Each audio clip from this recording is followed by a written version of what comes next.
오늘의 사연 시작하겠습니다. 안녕하세요. 저는 이제 시집을 온 지 5년이나 된 38살 여자입니다. 남편은 동서와 같은 섬유 유연제를 만드는 회사에 다니고 있어요. 우리와 동서네는 바로 앞동 같은 층에 살고 있어요. 저는 사랑하는 우리 2살 된 애기 때문에 회사를 그만두고 집에서 아이를 보고 있어요. 남편과 동서는 서로 온라인 마케팅 부서여서 제품을 홍보하고 외부 업체에서 문의가 들어오면 그 업체로 가서 제품에 대한 설명과 판매까지 하는데요. 그래서 저나 도련님이나 서로 집에서 사랑하는 사람을 기다리는 것은 마찬가지예요. 우리 도련님으로 말하자면 그 판사가 되겠다고 사법고시를 무려 6년이나 준비를 하고 계시는데요. 안 되면 다른 일이라도 찾아봐야 하는데 조금 미련하게 고집을 부리는 성격이라 내년까지 공부를 하고 안 되면 취업한다고 하네요. 오늘도 남편은 동서랑 지방에 판매를 할 업체를 구하기 위해 출장을 갔어요. 지방에 도착하면 오후 5시라 미팅을 하고 그러다 보면 8시나 9시쯤 된다고 해서 모텔에서 각자 방 잡아서 자고 온다고 했어요. 저는 항상 둘이 같이 영업을 다녀서 그런 일이 자주 있어서 그런지 둘이 모텔에서 잔다고 해도 그렇게 의심을 하진 않았어요. 그리고 설마 형부 동서 사이인데 그런 일이 있겠어요? 저는 아기를 안고 혼자 라면만 먹을 도련님을 위해서 음식을 몇 개 해서 도련님 집에 갖다 드렸어요. 그리고 다시 집에 와서 똘망똘망 예쁜 눈을 뜨고 제 등에 엎여서 가만히 있는 아이와 함께 청소와 빨래 그리고 설거지 등 집안일을 했어요. 그리고 남편이 있고 나가로 다림질도 하고요. 그리고 다음 날이었어요. 출장을 갔다가 오후 2시나 돼서 집에 들어온 남편이 제 눈치를 보고는 화장실을 가는 거예요. 저는 이 사람이 갑자기 왜 이러지 하고 남편한테 왜 그러냐고 무슨 일이야? 라고 묻자 갑자기 집에 소화제나 체했을 때 먹는 약이 있냐고 묻는 거예요. 없다고 하자 얼른 좀 사다 달라고 하는데 일단 알았다고 하고 약을 사러 약국에 갔어요. 집에 들어가자 남편이 샤워를 하고 있어서 혹시나 하는 마음에 남편의 와이셔츠와 양복 바지를 살펴보았어요. 그런데 정말 제 예상을 빗나가지 않더군요. 여자 립스틱 자국이 어깨 쪽지에 묻어서 지웠는데 희미하게 그 자국이 남아있었어요. 저는 일단 모른 척하고 샤워를 끝내고 나오는 남편에게 어제 업체랑 미팅 잘했냐고 물었어요.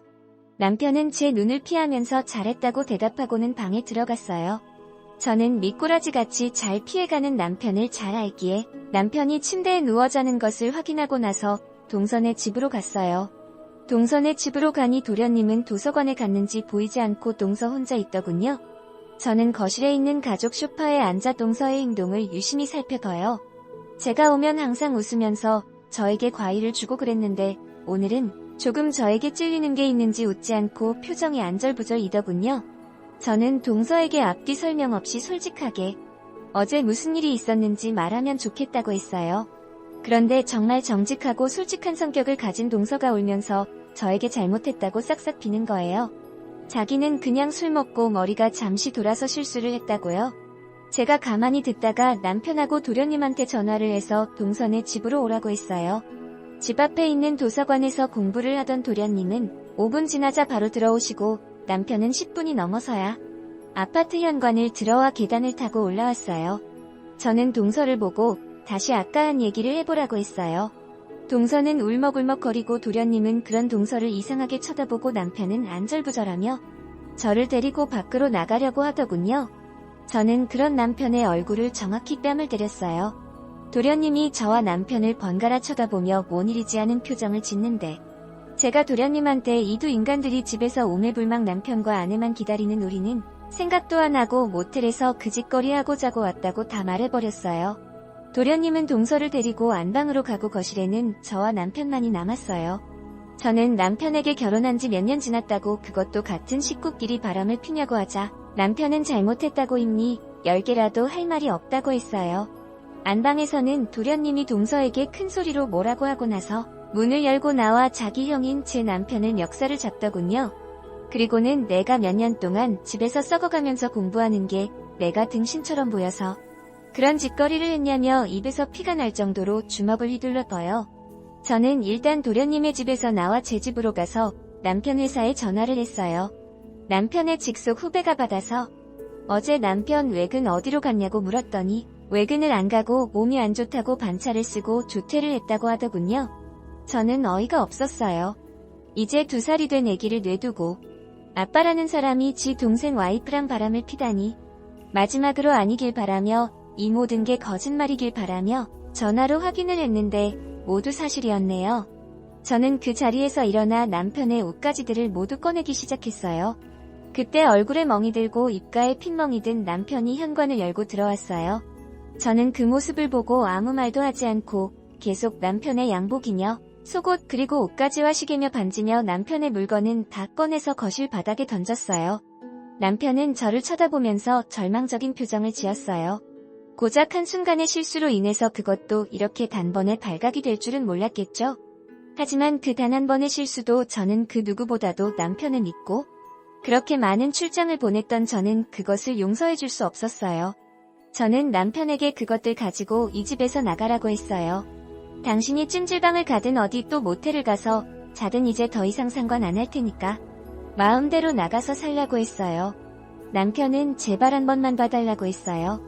저는 남편에게 너가 날 얼마나 우습게 생각하고 동네 아줌마처럼 생각했는지 몰라도 난 그런 아줌마들과는 다르다고.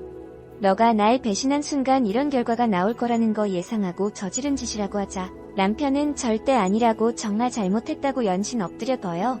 2살짜리 애기한테 부끄럽지도 않냐고 내가 그동안 너 회사에서 골머리 썩을 때 조금씩 어떻게 하라고 코치해줬는데 그것도 혹시 동서랑 바람피다가 싸워서 그 상황을 회사 얘기로 빗대어서 표현을 한 거냐고 하니까 그건 아니라고 회사에서 일어난 문제들은 정말 다 사실이라고 했습니다. 외근을 갈 일이 없는데 왜 외근을 간다고 하고 저 말도 안 되는 지방에 갔냐고 묻자 동서랑 여행차 가고 싶었다고 우물쭈물 말했어요. 저는 나한테는 한 번도 그러자고 한 적이 없는데 라고 생각하며 남편을 째려보았어요.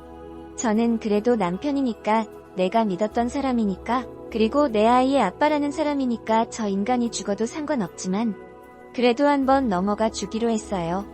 그리고 각서를 써서 공증을 받아오라고 했어요. 남편은 순순히 제 말을 듣고 다 해서 주겠다고 말했어요. 저는 그제서야 참던 눈물을 쏟았어요. 화는 나는데 내가 이때까지 이런 배신을 그것도 남편에게 당해야 하나 하는 생각에 눈물이 났어요. 내 직장 내 경력을 모두 버리고 남편을 위해 투자를 하고 남편이 잘 되기를 바라는 마음에 이제껏 살았는데 그게 모두 물거품이 된 거예요. 저는 그 뒤로 일주일 동안 말을 안 했어요. 남편이 제게 와이셔츠 뭐 입고 나갈까 하는 질문에도 그냥 무시를 하고 폰만 보고 말았어요. 아직 저도 화가 다 안 풀려서 그 정도는 100분의 1도 화를 안 낸 거예요. 도련님한테 상황을 물어보니 자기가 와이프 간수를 잘 못해서 죄송하다고 저희가 이사를 가고 전화번호도 바꾸겠다고 하며 연신 죄송하다는 말을 했습니다. 저는 도련님이랑은 연락이 되어야 할 것 같다고 하며 도련님 연락처는 바꾸지 맞서라고 하고는 제 앞에 동서가 다시는 나타나지 않았으면 한다고 전해 달라고 했습니다. 그렇게 한 달 안에 도련님 내가 이사를 가고 저와 남편은 그렇게 다시 끊어진 매듭을 다시 간신히 묶고 살아가고 있습니다. 저는 남편이 다른 생각을 못하도록 또 바람 펴보라고 그러면 내가 당신 어떻게 하는지 미리 체험을 해봐서 알 거라고 협박 아닌 협박을 하며 남편을 조종하며 살고 있습니다. 가끔씩 2년에 한 번씩 도련님에게 전화가 와서 명절 잘 보내시라고 항상 미안하다는 말을 하고 끊는데 솔직히 그 말도 귀에 들어오지 않더군요. 잘못한 사람은 도련님이 아니라 동서라는 사람인데 정작 양심이 있다면 한 번쯤은 전화를 해서 직접 사과를 해야 한다고 생각을 했어요. 그런데 양심을 어디다 팔아버리고 사는지 끝내 전화를 안 하더군요. 이 집안 남자와 결혼을 하고 나서 제 인생에 빛이 올까 점점 한탄만 들어가네요. 집에서 주부로 생활을 하시는 분들은 이게 가장 큰 걱정일 거라고 생각을 해요. 남편이 자기에게 질려서 바람을 필까봐 혹은 남편이 다른 여자와 살겠다고 이혼하자고 할까봐요. 그런데 그것을 걱정하기 전에 자신이 먼저 남편 내조를 잘하고 도와주면 저처럼 이렇게 남편을 손에 쥐고 말처럼 굴릴 수 있어요. 그러니 이 점을 참고해두세요. 지금까지 끊어지려다가 간신히 붙인 제 결혼 생활 이야기였습니다. 오늘의 사연은 여기까지입니다. 여러분들은 오늘의 사연을 듣고 어떤 생각들을 하셨나요?